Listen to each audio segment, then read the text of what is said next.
ఇక కాంగ్రెస్ పాలనలో గురుకులాల్లో మరణ మృదంగం మోగుతోంది. 20 నెలల పాలనలో 93 మంది విద్యార్థులు మృతి చెందారు. గురుకులాల్లో జరుగుతున్న మరణ మృదంగానికి ఎవరు బాధ్యులంటూ రేవంత్ రెడ్డికి కోట్ చేస్తూ మాజీ మంత్రి సిద్దిపేట ఎమ్మెల్యే హరీష్ రావు ఎక్స్ వేదికగా ఫైర్ అయ్యారు. నాడు బీఆర్ఎస్ పాలనలో గురుకులాలు దేశానికి దిక్సూచిగా ఉంటే నేడు దిక్కుమాలిన స్థితికి చేరుకున్నాయని ఆయన అన్నారు. విద్యాశాఖపై గురుకులాలపై స్వయంగా మానిటర్ చేస్తానన్న సీఎం రేవంత్ మాటలు నీటి మూటలుగా మిగిలిపోయాయన్నారు. ఇక హన్మకొండ ధర్మసాగర్ మండలం కరుణాపురంలోని మహాత్మా జ్యోతి బాప్లే గురుకులాల కళాశాలలో విద్యార్థి మృతి చెందడం బాధాకరమని ఆయన ఆగ్రహం వ్యక్తం చేశారు.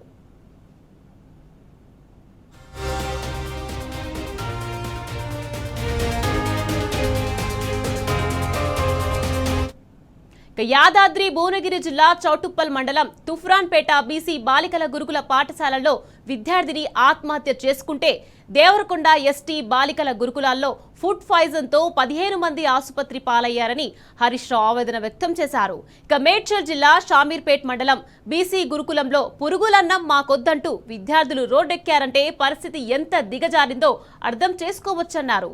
గురుకులాల ఖ్యాతి నానాటికి దిగజారుతుందని ఆయన అన్నారు. విద్యార్థులకు కడుపు నిండా అన్నం కూడా పెట్టలేని దుస్థితిలో ఉన్న కాంగ్రెస్ ప్రభుత్వానికి పాలించే హక్కు లేదని హరీష్ రావు మండిపడ్డారు.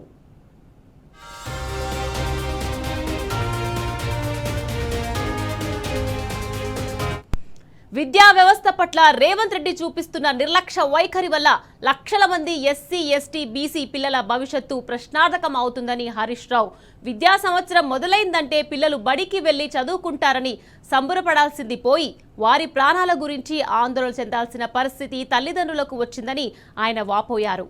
20 నెలల కాంగ్రెస్ పాలనలో 93 మంది గురుకులాల విద్యార్థులు మృతి చెందడం అత్యంత బాధాకరమైన విషయమన్నారు. విద్యా వ్యవస్థను నిర్వీర్యం చేస్తూ భావి తెలంగాణ భవిష్యత్తును రేవంత్ సర్కార్ బలిపెడుతుందని ఫైర్ అయ్యారు. ఇక గురుకులాల్లో ఆత్మహత్యలు జరగకుండా తక్షణం చర్యలు చేపట్టాలని బీఆర్ఎస్ పక్షాన రాష్ట్ర ప్రభుత్వాన్ని హరీష్ రావు డిమాండ్ చేశారు.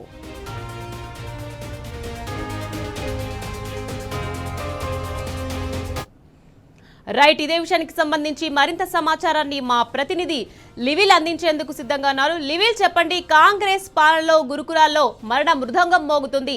20 నెలల పాలనలో 93 మంది విద్యార్థులు మృతి చెందారు. దీనికి సంబంధించి అప్డేట్స్ ఏంటి లివిల్? గురుకుల విద్యా వ్యవస్థ పూర్తిగా నిర్వీర్యమైపోయింది. గత కాంగ్రెస్ పాలనలో ఇవాళ గురుకులాలన్నీ కూడా అగమ్యగోచరంగా తయారయ్యాయి అని చెప్పేసి మాజీ మంత్రి ఎమ్మెల్యే హరీష్ రావు తీవ్రస్థాయిలో మండిపడ్డారు. ఏదైతే ఇవాళ మొత్తం అంటే కాంగ్రెస్ పాలనలోనే గురుకులాల్లో మరణ మృదంగం మోగుతుంది అంటూ కూడా ఈ సందర్భంగా స్పందించారు. 20 నెలల పాలనలో 93 మంది విద్యార్థులు మృతి చెందడం పట్ల ఆందోళన వ్యక్తం చేశారు. బీఆర్ఎస్ పాలన దేశానికి దిక్సూచి అయితే నేడు దిక్కుమాలిన స్థితికి గురుకులాలను తీసుకొచ్చారు ఈ కాంగ్రెస్ ప్రభుత్వం అని చెప్పేసి కూడా దుయ్యబట్టారు. స్వయంగా మాట్లాడి చేస్తారన్న సీఎం మాటలు నీటి మూటలే తేల్చారని చెప్పేసి కూడా అన్నారు. గురుకులాల దీనస్థితిపై మాజీ మంత్రి హరీష్ రావు ఆగ్రహం వ్యక్తం చేస్తూ హన్మకొండ ధర్మసాగర్ మండలం కరుణాపురం మహాత్మా జ్యోతి పూలే బాలుర గురుకులాల కళాశాలలో విద్యార్థి మృతి, యాదాద్రి భువనగిరి జిల్లా చౌటుప్పల్ మండలం తూప్రాన్పేటలో బీసీ బాలికల గురుకుల పాఠశాలలో విద్యార్థిని ఆత్మహత్య. ఈ విధంగా నల్గొండ జిల్లా దేవరకొండ ఎస్టీ బాలికల గురుకుల స్కూల్లో ఫుడ్ పాయిజన్ తో 15 మంది విద్యార్థులు ఆసుపత్రి పాలైన ఈ ప్రభుత్వానికి పట్టింపు లేదని కూడా ఈ సందర్భంగా గుర్తు చేస్తూ ఏదైతే మేడ్చల్ జిల్లాలోని షామీర్పేట మండలం బీసీ గురుకులంలో పురుగులన్న మాగొద్దు అంటూ రోడ్డెక్కిన విద్యార్థులను చూసి వల్ల ఆందోళన వ్యక్తం చేశారు. ఇప్పటికైనా ప్రభుత్వం తన దిక్కుమాలిన ఆలోచనే కాకుండా గురుకుల విద్యార్థులను పట్టించుకోవాలని చెప్పేసి అన్నారు. ఇవాళ గురుకులాల్లో జరుగుతున్న మరణ మృదంగానికి ఎవరు బాధ్యులు? రేవంత్ రెడ్డి. గురుకులాల్లో ఖ్యాతిని నానాటికి దిగతారుతుంటే దానికి కారకులు ఎవరు? రేవంత్ రెడ్డి అంటూ కూడా ప్రశ్నించారు. విద్యార్థుల కడుపు నిండా అన్నం కూడా పెట్టలేని దుస్థితిలో కాంగ్రెస్ ప్రభుత్వం ఉందా అంటూ కూడా దుయ్యబట్టారు. ఏదైతే బీఆర్ఎస్ పాలనలో దేశానికి ఆదర్శమైన గురుకులాలు రేవంత్ పాలనలో వైఫల్యం వల్ల నిర్వీర్యమవుతున్నాయి గురుకులాలంటూ కూడా ఈ సందర్భంగా ఆవేదన వ్యక్తం చేశారు. విద్యా వ్యవస్థ పట్ల కాంగ్రెస్ చూపుతున్న నిర్లక్ష్య వైఖరి వల్ల లక్షలాది మంది ఎస్సీ, ఎస్టీ, బీసీ పిల్లల భవిష్యత్తు ప్రశ్నార్థకం అవుతుంది. గురుకులాలపై స్వయంగా తానే మార్గదర్శనం చేస్తున్న ముఖ్యమంత్రి ప్రకటించి నెలలు గడుస్తున్నా గురుకులాల దుస్థితి మాత్రం మారలేదు. విద్యా సంవత్సరం మొదలైతే ఆ పిల్లలు బడికి వెళ్లే చదువుకుంటారని సంబరపడాల్సి పోయి వారి ప్రాణాల గురించి ఆందోళన చెందాల్సిన తల్లిదండ్రుల పరిస్థితికి వచ్చిందని చెప్పేసి కూడా ఈ సందర్భంగా ఆందోళన వ్యక్తం చేశారు. గురుకులాల్లో వరుసగా చనిపోతున్న విద్యార్థుల వార్తలు విని ఊళ్ళో తల్లిదండ్రులు భయపడుతున్నారు. గురుకులాలకు పంపించాలంటేనే ఆందోళన చెందుతున్నారని చెప్పేసి కూడా ఈ సందర్భంగా గుర్తు చేశారు. 20 నెలల కాంగ్రెస్ పాలనలో 93 మంది విద్యార్థులు మృతి చెందడం అత్యంత బాధాకరమైన విషయం. విద్యా వ్యవస్థను పూర్తిగా నిర్వీర్యం చేస్తూ భావి తెలంగాణ భవిష్యత్తును కాంగ్రెస్ ప్రభుత్వం బలిపెడుతుంది. నాడు దేశానికి దిక్సూచిగా నిలిచిన తెలంగాణ విద్యా వ్యవస్థ నేడు దిక్కుతోచని స్థితిలోకి తీసుకుపోయింది కాంగ్రెస్ ప్రభుత్వం అంటూ కూడా మండిపడ్డారు. మాటలే తప్ప చేతలు లేని ముఖ్యమంత్రి నిర్లక్ష్య తీరు వల్ల ఇంకెంతమంది విద్యార్థులు ఆసుపత్రి పాలు కావాలి, ఇంకెందరూ ప్రాణాలు కోల్పోవాలి.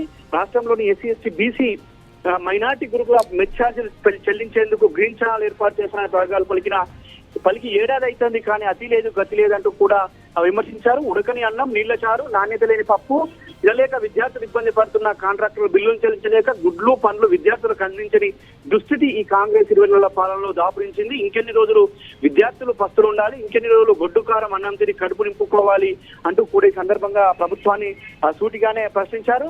ఏదైతే గురుకులాల విద్యార్థులకు నాణ్యమైన ఆహారం అందించాలని, ఫుడ్ పాయిజన్ నిరోధించాలని చెప్పేసి కూడా ఆత్మహత్యలు జరగకుండా తక్షణం చర్యలు చేపట్టాలని బీఆర్ఎస్ పార్టీ పక్షాన డిమాండ్ చేసినట్టు కూడా మాజీ మంత్రి ఎమ్మెల్యే హరీష్ రావు వేదికగా స్పందించారు. ఇప్పటికైనా ప్రభుత్వం ఒక ప్రణాళిక రూపొందించి గురుకులాలకు సంబంధించిన విద్యార్థుల ఆత్మహత్య పట్ల ఒక ఆందోళన వ్యక్తం చేస్తూ తల్లిదండ్రులకు భరోసా ఇవ్వాల్సిన అవసరం ఉంది, విద్యార్థులను కాపాడుకోవాల్సిన అవసరం ఉంది. భవిష్యత్తుకు విద్యార్థులు నాంది అని ఎన్నో గొప్పగా వేదికలపై చెప్పుకున్నాం. అలాంటి బాల్యాన్ని, అలాంటి విద్యార్థులను మనం గురుకులాల్లో ఈ విధంగా చనిపోవడం అత్యంత దుర్భరమైన స్థితి అని చెప్పేసి కూడా కాంగ్రెస్ పార్టీపై మండిపడ్డారు. ఇప్పటికైనా ప్రభుత్వం మేల్కొని మాయమాటలు చెప్పడం కాదు, చెప్పిన పనులు చేయాలి, బెడ్ ఛార్జీలు పెంచేయమని చెప్పడం కాదు, కాంట్రాక్టులకు సరైన సమయంలో బిల్లులు ఇవ్వాలంటూ కూడా ఈ సందర్భంగా డిమాండ్ చేశారు.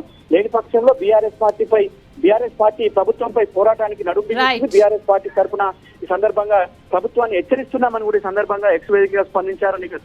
Right, thank you లివిల్.